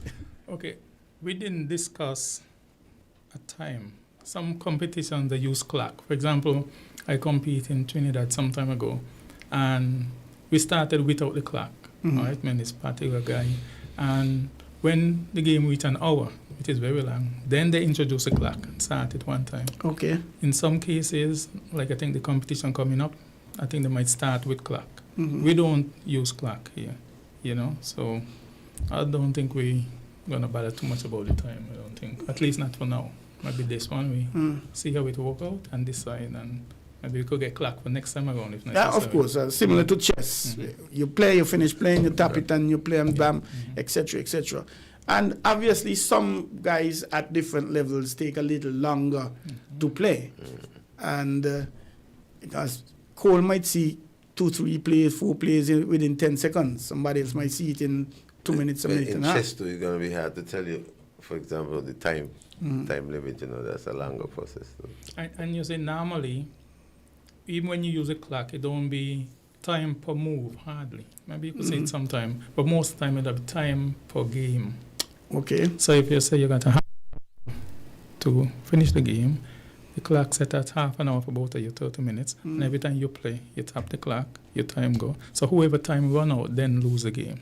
Oh. Okay. So some people might start playing and they play fast in the beginning and to the end they go really slow. So even though you were beating them on time, then you could switch around. Oh, okay. That's interesting. And in terms of the structure, is it going to be? I suspect you may not. I suspect you may not have discussed that as yet, and you'll probably will in the next meeting. Is it a case of it's going to be a best of 3 or a best of 5 or something like that at different stages or throughout the competition? What are the plans initially? I think we're thinking best of 3. The best of 3. And for the final, would you still have the best of 3 or semi-finals? Would you up that to best of 5 or what? No, I think we stick with 3. With the best of 3. Because it depends on the amount of people. Could add up to lots of yeah, games, of course. Yeah. That sounds very interesting and very good. $3,000. Why are you thinking why could do that $3,000 in Paris? That's a lot of money for National Heroes Day champion. Yes, man. I mean, take out National Heroes Day, man. So imagine you gotta juice it up. Yeah, man. For the Independence Weekend, you're taking out a lady or something like that. So I think the competition is gonna be stiff, and I'm expecting a good bit of spectators. Because people like it, Yeah, people like draft. People respect the challenge too, and they have admiration for really great players as well. Would you be having a bar? Would you be selling food or what? Well, some drinks. I'm hoping to get some sponsor that would, because it's part of the fundraising as well for the Trinidad tour. Okay, but what about eating? People playing draft for all day, they're hungry, they're drinking liquor. Well, I know they have bars down there. Okay, so you incorporate them. Yeah, Jasmine is there. Boy Blue up all night and things like that. Shasha Mali. Right. Okay. And you might have Nigel Saltfish and bread and what have you. Yeah. Okay, fish accordingly. Yeah, so we just do some drinks and ask that players and spectators give us the support, knowing the cause. I think that's a tremendous idea. I'm really hoping that a lot of people would come out and support it. And what I could show you, you're here on the ball, but I'm the sportscaster for WINN FM, so every day we produce daily news. Right. So we'll be able to give you a push along with that as well. Respect. Because it is something, especially the younger males, if we could encourage them to get into it, help them to use some of their idle time and keep away from mischief and things like that. It's a good way of whiling over the time. Yeah, exactly. I must say that the ministry was right and responsive, immediately responsive to all the requests. That's the Ministry of Sports. The whole idea. And then because it was National Heroes Day as well too, it's really timing. And because it was the first in a long time, we wanted to make sure we have good impact. So we thought National Heroes Day would have been a good time to show, that mental prowess in the game of draft. You say it starts 10 in the morning. We're hoping that. I'm thinking seriously about it. I'm part of a string band, and we have an engagement, the Jingle Bell String Band. We have an engagement up at Douglas Estate by Scott Place. Thing, I think the Rotary, they're having an event there, so we are going to be playing there, and I don't. To come to after. Well, whatever time I got to come there before beat off a couple of people. I'm here thinking when we go to play, which is going to be maybe about a 2-3 hour span. What happened to me and my games between there? But that's something we'll have to work out offline. If why you're in here to play, you lose or whatever. And that sort of thing. I mean, I'm a no-name brand when it comes to it. So once I do, I'm more supporting the cause than winning. I'm not going to go there and say, hey, beat me.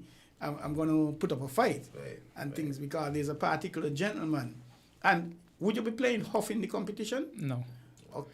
In general, you don't play Huff in 2020, in 2020 at all. But there's a gentleman 30 years. who's acclaimed to be a very hard man in draft. And I think he is. But he seldom plays the hard people like Cole and Yatters and them kind of people. Is he from Old Road? No, Oh, I'm not okay. going to say who he is. Cole knows what I'm talking about. He plays like people like me. And I remember some years ago, I was playing him, and I was beating him, and the man huffed me. And I walk off the board. I said, no, we don't huff in 2020. And I'm a no-name man. I'm a hard man in draft for the try thing. And I had him beaten. I had him beaten. You refuse that? Yeah, he huffed me. And no, man, I just get up and say, "Why no?" He said, "But you want to win? Okay, take the game, win." That's why he asks about the huff thing. And I subscribe to that in the smaller games and things like that. In the bigger game, of course, man, huff you with ease. But gentlemen, yes, I don't know if there's anything that we missed. Well, thanks for WINN FM having us at such short notice. I really appreciate that. I want to take the opportunity again to thank our sponsors, Ministry and Nagico, and I want to encourage more young people, take the chance to encourage more young people to use this time in mental activities such as draft and chess and dominoes, and I think they will be happy in the long run. Gentlemen, any final words, Mr. Cole? Well, thank you as well. Glad for this opportunity to come and share with the players and the fans around. So we're hoping that we'll get some support and hopefully be able to go and defend circuits in the World Championship in Trinidad. That's coming up on the 26th. It's going to be from the 26th to the 5th of October, 10 days actually. So you're hoping to win the championship here and then go there and win the championship? Well, that'll be great. I think they're supposed to have over 100 players or something like that. Yeah, they expect about 100 players from all over the world. All the best. Well, They expect to gather there. Once I make myself available, it's not going to be an easy walk over. Try to make it. Yeah, you're going to have to fight. You're going to Yeah, have to fight. And obviously, a lot of people, and talking about man like Faisent. Faisent is fresh from a championship in domino in the world competition. So he still is going to be riding on his back. He thinking, well, I think he won an individual game, maybe mixed peers or something like that. Well, I know Arlington won, I think, the Kings or the PS. That's Leggy. Yeah. And then Faisent, and I think he won a mixed peer. Mixed peer, he was somewhere there. I think he was the MVP overall for the tournament. So he still really going to be on his back. He's going to be coming at your call and you and the others.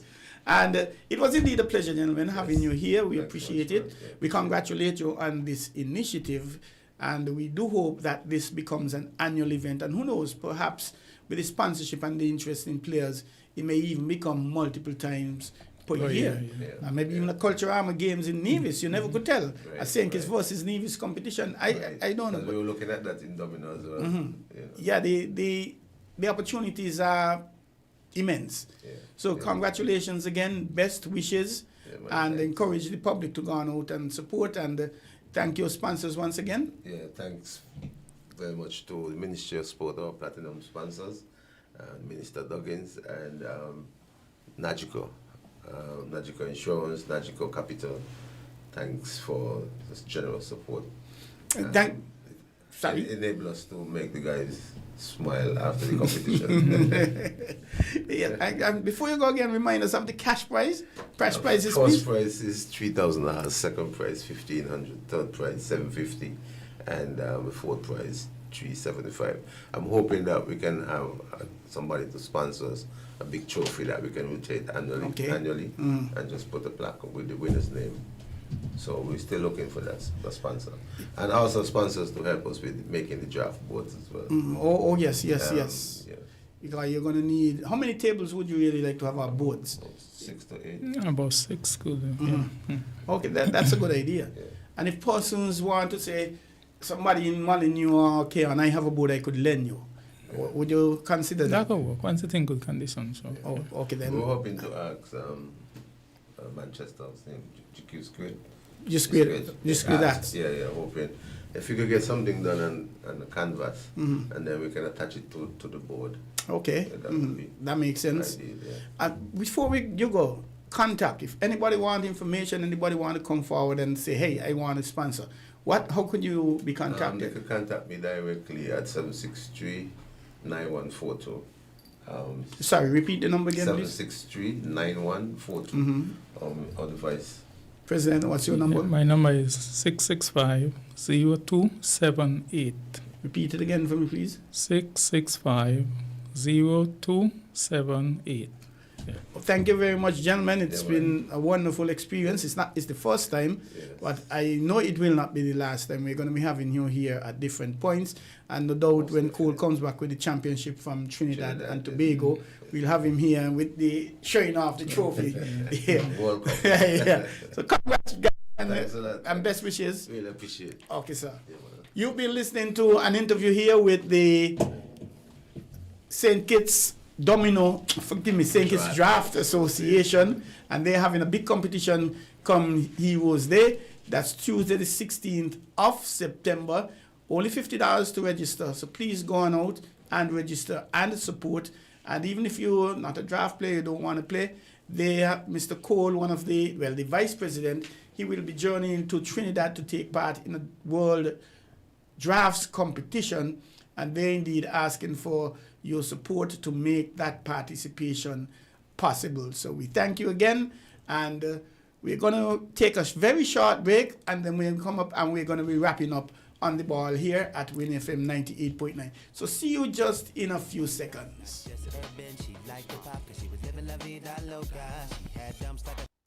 Do you want to know what's happening in sport?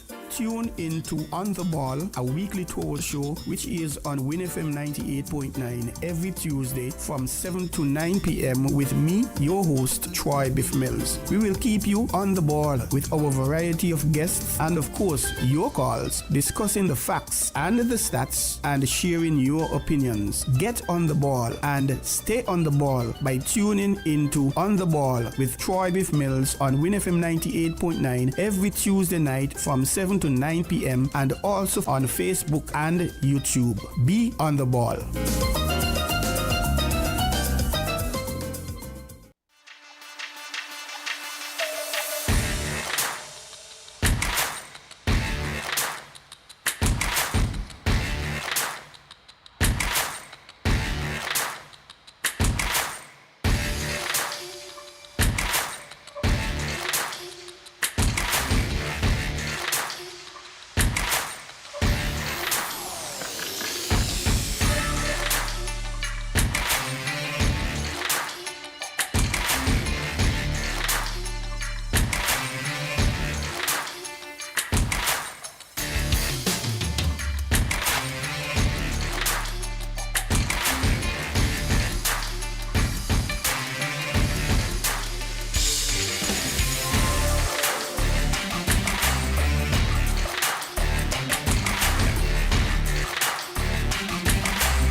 Thank you, and welcome back to another edition of On The Ball here at WINN FM 98.9. I must big up and I must have apologized, Lavi. You sent a message very earlier to say good evening, but I went a little off course. I am sorry about that. Lavi Gums, live and lively, and she's going to be having her show tomorrow night at WINN FM 98.9 at 8 p.m. Real Talk. So I'm encouraging you to join in and tune in to the lovely Lavi, 8 p.m. tomorrow night, God's Spear, Wednesday night on WINN FM 98.9, where she's going to be bringing the issues that persons may be afraid to touch, maybe don't want to touch, but Lavi isn't afraid. She's going to bring those issues. She's going to talk to the relevant people. She's going to ask the hard questions. So tune into Real Talk tomorrow night, WINN FM 98.9 at 8 p.m. with your host, lovely Lavi Gums. Brown Hill Massive. I understand that basically the entire Brown Hill, though they do be listening. So, hey, hail up to you guys up there in Brown Hill, Nevis. And I saw a gentleman, I met him actually on the cricket field where we had the West Indies on the 19 cricket here. And he approached me and abused me off good and plenty. He said, boy, the whole Brown Hill locked into WINN FM 98.9, especially on the ball. And you don't even big us up. So my apologies, I forgot to take his name. And one of these days, he could probably give me a call or WhatsApp me 668-2055. Mr. Palmer, John Palmer, Montezuma over in Mansion. Big up to you, sir. Good night. How are the games going? How is the competition? The James Harris T20 competition, the softball league. Give me a shout, please. And there's a lady up at the other side of where Bractus live up Newtown. I don't know what they call that part up there. Miss Evie Morris, a blind lady. She is always tuned into WINN FM 98.9. And if those of you who missed it, you should be picking us up just about island-wide at the moment. So if you're having any challenges with whatever, you could give me a call, 668-2055. I'll be able to pass on to our technical department because our motto is serving you. We want to bring the most reliable, the best news and the sports to you, be it nationally, regionally, and internationally. So we thank you for tuning in to On The Ball here at WINN FM 98.9. And of course, you're seeing me in my yellow shirt. It's not politics, it's national pride. Friday coming, God's Spear, that is the 5th. Last Friday, National Day, National Color Day, Patriotic Day, started last week. Friday was green. Now we're going to be having yellow Friday coming. So please wear your yellow shirt, your yellow pants, your yellow frock, your yellow handbag, wear something yellow. And those persons like my producer, Raspi, I don't know if you have anything yellow, so I know he's going to go out and buy something yellow. And this is actually a new shirt I bought you. So I'll be in, I have to wash it again and wear it. And I'm wearing it now because when the yellow day come, we will be done pass. So next week, what color is next week? Eh? Raspi, you can remember what color is next week? Next week is green. Next week is either black or white. And but I'll have fun time. And obviously, the last week is the red, the date. How is it go? What are the dates again? The dates, if I look at my calendar here, we have Friday the 5th. So next week is going to be white or black. The 19th is going to be the other one. And the 26th, that's going to be red. So I'm going to be red and ready. I'm going to be black and whatever it is. And I'm going to be white and ready as well, green and ready. And please support the country, the 42nd anniversary of independence. We have to become more patriotic. We have to. Once we are proud in the visions and petitions, other countries are doing it. Why can't we? Please support our country 42nd anniversary. And in case you missed it, the slogan for our 42nd anniversary is perpetual progress, a sustainable future in view for independence 42. So let me read that again. Perpetual progress, as Bif learn to talk now. Perpetual progress, a sustainable future in view, independence 42. Congratulations to the Federation of St. Kitts and the Nevis for making it 42 years and going strong. And a reminder that tomorrow, Wednesday, at 8 p.m. at the National Bank Group of Companies Technical Center up at St. Peter's, game number 1 in the best of 3 playoffs. The defending champions, the President Cup champions, the FA Cup champ versus, that's SL Horsford St. Paul's United, versus the FA Cup champions, the leader at the end of the regular season, Rams Village Superstars. They've had the monkey on the back for St. Paul's for the season. They beat St. Paul's 1-0 in the first round, 2-0 in the second round, and they beat St. Paul's, was it 1-0 in the FA Cup this year? So they beat St. Paul's 3 times, and St. Paul's took a 2-1 in the eye. It was do or die, and St. Paul's lived up to the expectations. They had to win that game at any cost on the weekend, and they won it. I think it was Sunday, and St. Paul's won it, and they are therefore in the finals to defend their championship. And everybody is encouraged to go on out. There are discounts on tickets for the elderly.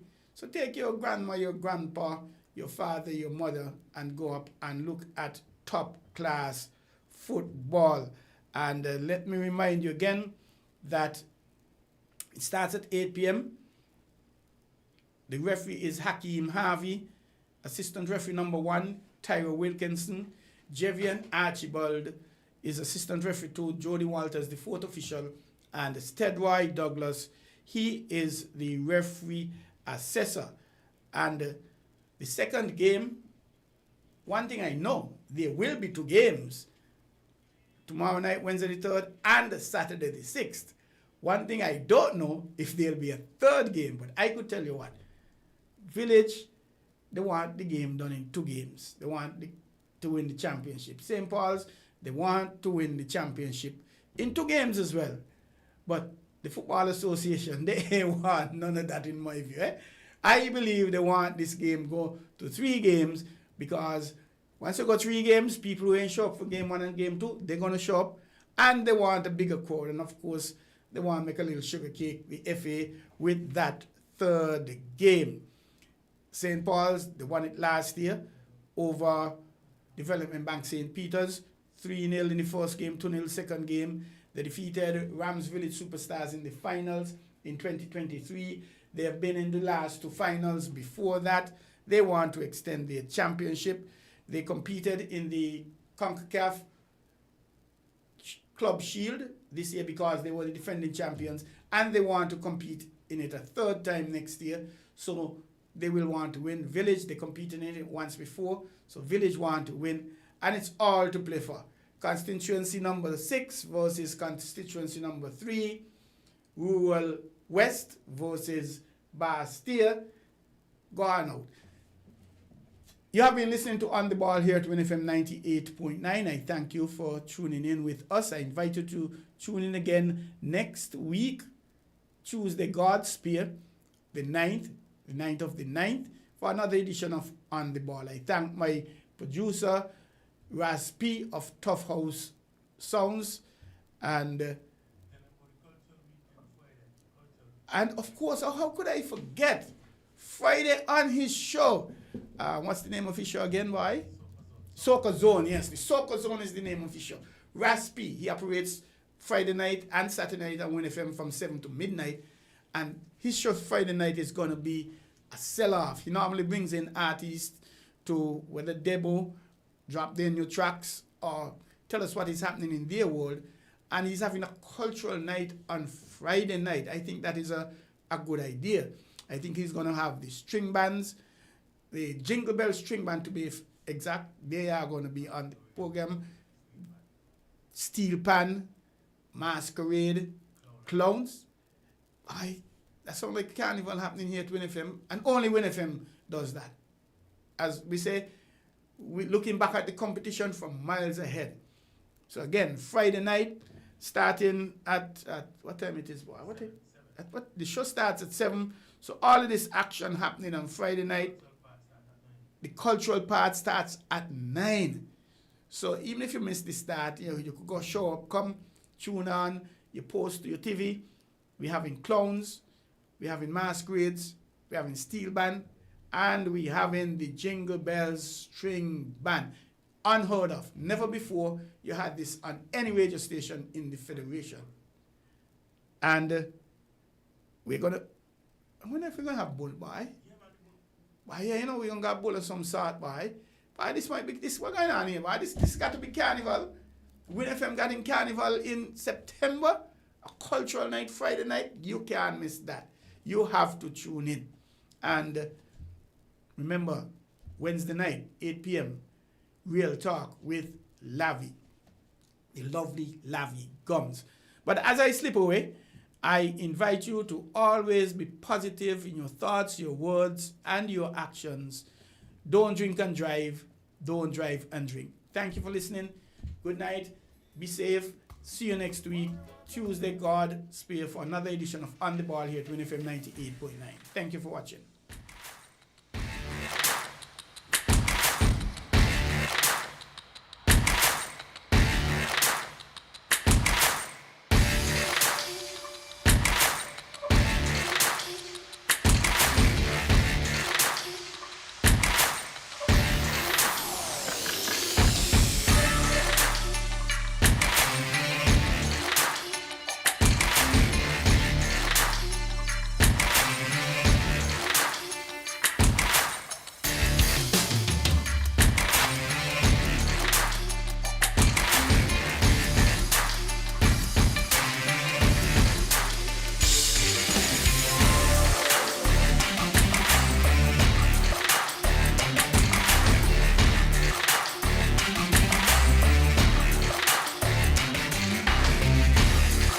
Do you want to know what's happening in sport?